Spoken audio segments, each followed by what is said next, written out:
Hello, welcome back to the Piping Pastor. Today we'll be discussing joy found in reconciliation with nature through the poetry of Abraham Cowley and First Colossians, with a brief discussion on the imitation of animal forms in martial arts.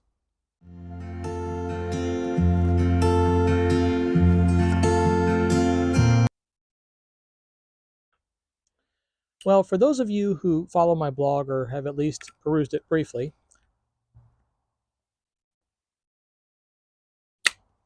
you'll already be aware of the fact that I have been a student and an instructor of martial arts for a little over 30 years. And contrary to the way that most martial artists operate, I found it more beneficial to learn several different styles. I found out early on in my career that no one particular style, despite the arguments they make, has all the answers. And martial arts come from very many different places. They're not all based in Asia. I've studied and received instructor certification in martial arts forms from Greece and the Philippines and Russia. Indigenous forms of martial arts that I find incredibly compelling in their artistic representation and their various different ways of power generation. But within the martial arts of China, especially in southern China, you see the imitation of animal forms in kata. Kata, which of course is the Japanese term that I'm using, which is something I default to often because my first, I'd say, nearly 10 years in the martial arts community was all Japanese styles. Okinawan, to be specific, of course. But the katas, or the forms found in southern Chinese styles, imitate the movements of animals in many cases. There are 5 basic categories of animal forms in southern Chinese martial arts, and some variation. Some styles refer to the 5th style as monkey, some as dragon. Dragon's a much later adaptation in order to sell that form at a higher level, because dragons are, of course, meant to be incredibly wise and powerful and so on and so forth, but they really didn't exist in martial arts forms until relatively recently, within the last few hundred years. Classically, it was monkey, because monkeys were an intelligent creature, and they were a creature that you could interact with and see, whereas dragons were, for lack of a better term, divine. So, whichever way you look at it, the forms within these various different martial arts imitate the animals for which they are named. And there's a good reason for that, because animals know how to fight pretty well.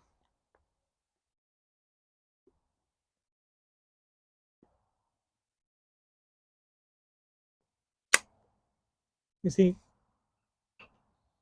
martial arts masters would notice the way that, say, a mantis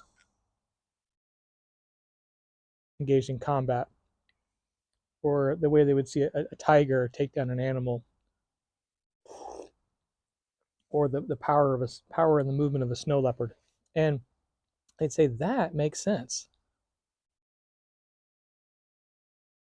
See, there was a way that the animals acted in nature and their natural elements, that acted in accordance with the balance of other things, in the balance of their natural environment, and even in their forms of combat. There was no wasted movement, no wasted energy. Everything was done pointed towards an end, because that's how it was contrived in nature. And there was a harmony in that. And that is what drew these martial artists to try to imitate those things in their own lives. The balance and the harmony they found in nature, even in conflict and combat. Now, maybe perhaps in another video, I'll demonstrate some of the various different katas and the ways that the different forms interact, because I find that as an artistic representation, I find the performance of kata to be both informative and incredibly beautiful if it's done well. And there's very interesting differences between the forms of, say, southern Chinese and northern Chinese and Japan, and certainly some of the exercises and things done in Filipino martial arts, which is heavily influenced by Spanish fencing. And it's an incredibly interesting thing. It's not just about UFC ground and pound. There is an art to it, and that's what I'll be discussing in this channel going forward, when I introduce the discussion of martial arts, it's going to be about the artistic form, not necessarily how to choke someone out more quickly.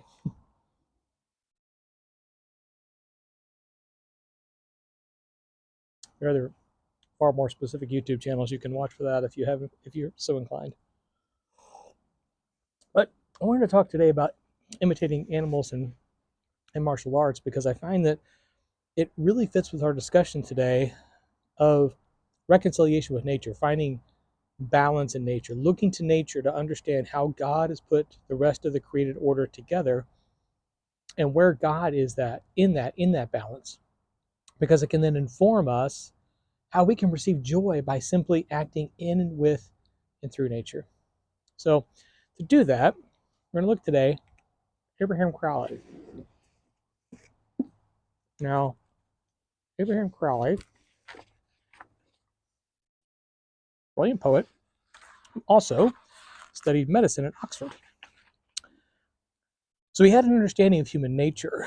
He had an understanding of the physicality of human existence in the world, in addition to his chops as a poet.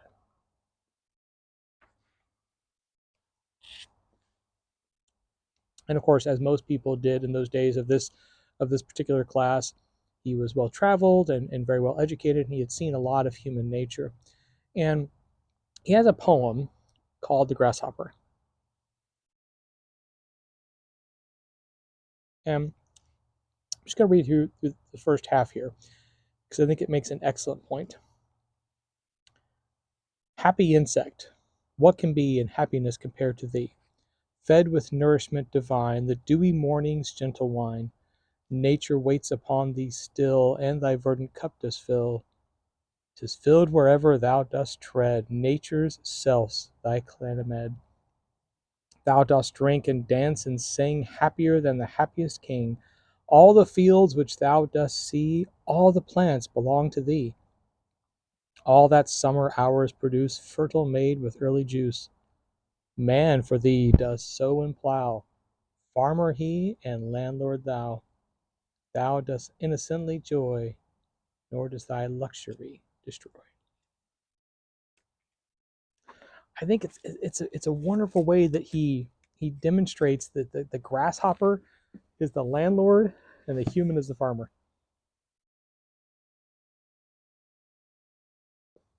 Here we don't see the that Burns representation, of the plow. In this, we can see that the grasshopper lives in harmony with nature, enjoying all things of nature naturally without the effort of sowing and reaping. And in point of fact, it makes the grasshopper king, over and above the human who builds nature to in an attempt to support thyself. In this, living in balance with nature, that's what makes the grasshopper king. That's what gives the grasshopper joy. And beyond that, this luxury that the grasshopper enjoys in this doesn't destroy anything. It lives in balance and in accordance with all of the created order. And as such, the grasshopper experiences joy, and the rest of creation goes along as it should. Now, you may be thinking that the Bible verse that goes along with this is of course, about I see that the flowers are more beautifully adorned than anything that Solomon could wear, and the birds don't sow or reap, and God takes care of them, and so on and so forth, which would be appropriate. But I thought that Colossians chapter 1, verse 17, I think says it just a wee bit better. And here we have, He himself is before all things, and in him all things hold together. I'm going to read that again. He himself is before all things, and in him all things hold together. God is present in all things, in all of creation, and all of creation is held together by God. So what does that mean for us?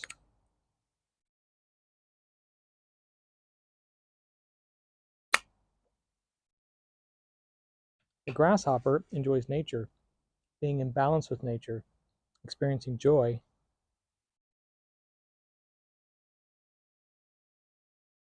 in the same way that we can. You see, God is in all things, through all things, and God holds all things together. It's not my responsibility to make sure that this tree outside my back porch changes color. As beautiful as it is right now, I had nothing to do with that. I have no control over nature. I can attempt to contrive nature to my own means. I can reap and sow and harvest and so on and so forth. But it is God who is in all things, through all things, holding all things together. So my chief responsibility is to find reconciliation with God. My chief responsibility is to find joy in that reconciliation. My chief responsibility is to live as God intended me to live, in relationship with God, through this beautiful, wonderful universe that God created, living in balance, living in accordance, not trying to bend everything to my will, but rather seeing God's will in everything, living in balance with nature, and finding the joy of the Holy Spirit in that, seeking God in the beauty of a tree and how I can live with God in and through that creation, because God made me and God made the tree. Well, that is all we have for this time. So, as always, I'll see you next time, and happy reading.